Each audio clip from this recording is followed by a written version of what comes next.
Nobody knows what burnout feels like until they have it.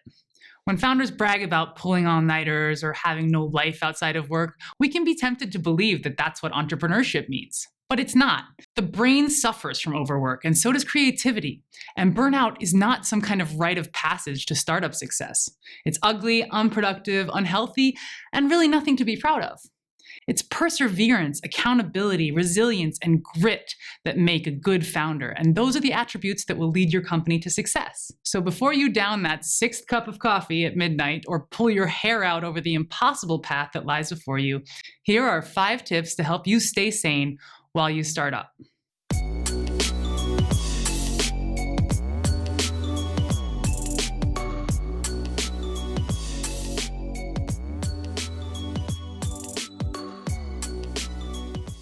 I'm Maggie Childs. I'm the founder of Hometown Media and the magazine Metropole, and I'm on the board of AustrianStartups. And today I want to talk about starting up and staying sane, because there's nothing worse than great ideas that get lost because people burn out.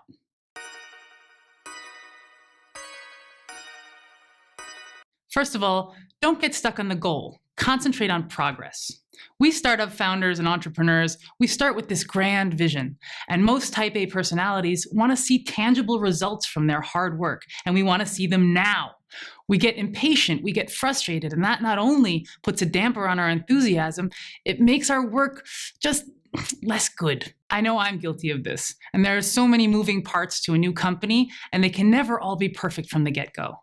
Whether you're testing and tweaking the product itself, launching in a new market, or getting negative customer feedback, the journey to your vision, your goal, can seem endless and the obstacles overwhelming. I talked to an Austrian fintech founder after he just launched his product in 3 Asian markets, and I asked him how he went about it and also how he knew he could do it. And his answer really underlined this idea. So he told me he thought, I can't launch in Asia. I know nothing about Asian markets. I have no contacts there. But then he broke it down into steps. I know how to book a plane ticket to Singapore. I know how to book a hotel room. I know how to sit in the lobby and write to connections on LinkedIn. And I know how to schedule appointments. I know how to pitch the product, et cetera, et cetera, et cetera. Once he had broken it down into steps, he could clearly see his progress and it didn't seem as intimidating. So my point here is break it down into steps and give yourself a high five for completing each step of the process. You may not always be able to control how quickly you reach your goal, but you can keep moving and taking it one step at a time. So track your progress and learn to celebrate the steps along the way.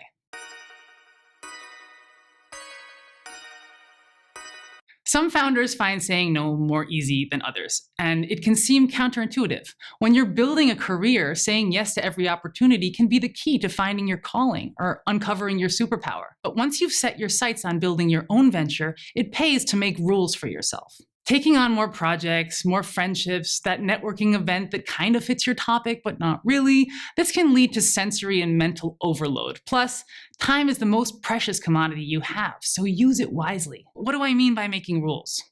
Think of it like Marie Kondo, that famous Japanese lifestyle coach who says, you should ask yourself when you look at things, does this bring you joy? So make yourself a question like that. Will this thing help me grow as a person or help us grow the company in the way we want to? If the answer is no, so is yours.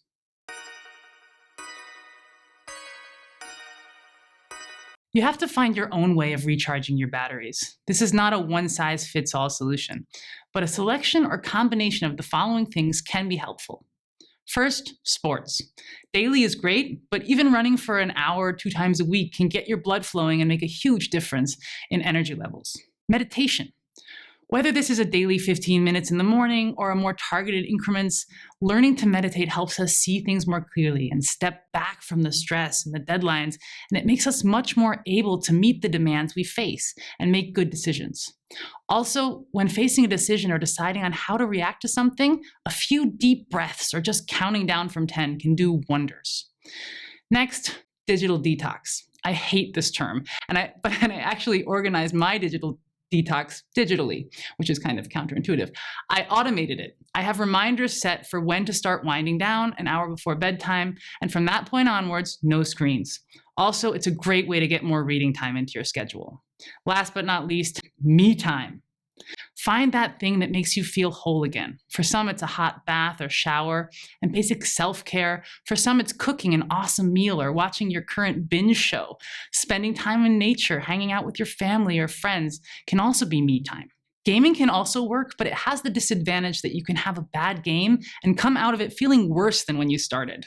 It's important to find something that you know you can guarantee will make you feel better than you did before. So take good care of yourself, and your company will thank you. Keeping yourself healthy is the only way to ensure you serve your startup as best you can. Delegate and conquer. This is so hard. Even if you're not a control freak OCD perfectionist, it's hard to hand over control of something, however small.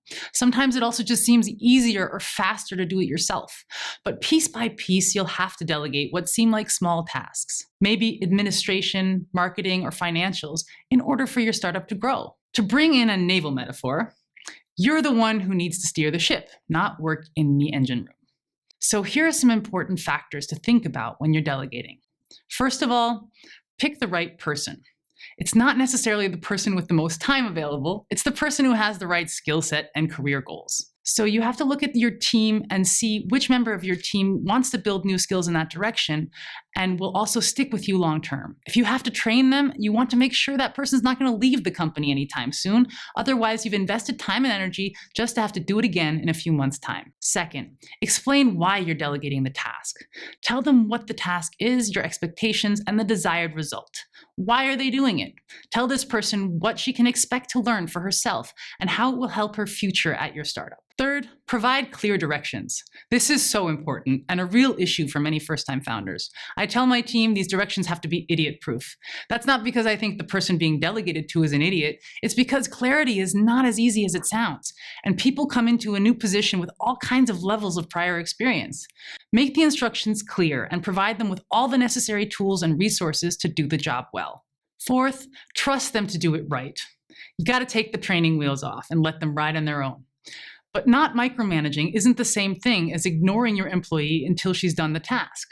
Tell the employee at the beginning to come to you if she needs help. Make it obvious that you're willing to provide feedback and help throughout the process, not only after they turn in the final product. And last but not least, make time for feedback. See, here's another reason why learning to delegate is so important. You have to have enough time and headspace to have one-on-ones with your employees and act on the insights from those sessions. Come prepared with notes on their performance and also be prepared for them to have suggestions or requests for tools or processes that could make their job more efficient. As management expert Ken Blanchard said, feedback is the breakfast of champions. At the beginning, most startups don't need hierarchies, but then you grow. And so the faster you can learn to delegate well, the more equipped your startup will be to scale. Last but not least, seize the morning.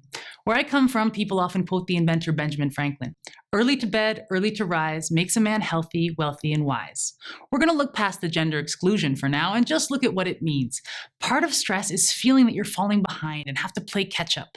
This is also a symptom of imposter syndrome. Everyone else knows what they're doing or everyone else has their shit together. Well, I'll tell you what, they don't. But knowing that rationally won't necessarily help you feel better mentally. If you want to feel in control of your day and in control of your destiny, getting up early is the best way I've found yet. I have a 90-minute routine that gets me out of the door by 8:30 if I'm up at 7 o'clock. Your magical morning won't necessarily be quite like mine, but there are a few components I would suggest including. Number 1, drink a big glass of water. Really helps get your system going. Same thing goes for sport, meditation, or stretching. Take 20 minutes for that. Then journaling. What did you accomplish yesterday? What problems arose? And what's next? 20 minutes for that as well. And also set 3 goals for the day. No more. 20 minutes for that should be plenty. That still leaves you half an hour to get ready. I've had times also when I felt I couldn't get my own work done at the office because there were constant interruptions. If you want to get even more from your morning, just start earlier.